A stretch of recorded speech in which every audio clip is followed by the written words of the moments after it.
Hirugarren urtea da egiten ditugula aurrekontu parte hartzaileak, eta azpimarratu beharra dago lehen urtearekin konparatuz aurten partaidetza handitu egin dela, hain zuzen ere 22,2an. Orotara 1.315 bozka jaso ditugu.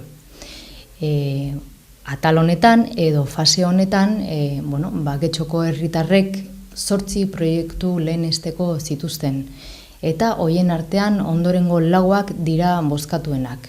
Lehenengo proiektua izan da pertsona guztientzat irisgarria izan daitekeen edukiontziaren aldaketa.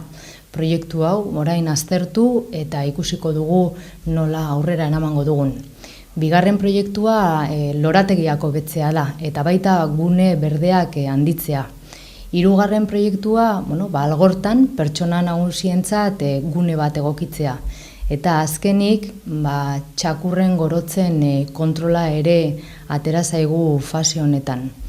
Nik uste dut pixkanaka, ohitzen ari gerala, bai udala eta bai getxoztarrak denen artean prozesu parte hartzaile hauetan emaitzak lortzen, parte hartzen eta ondoren betetzen.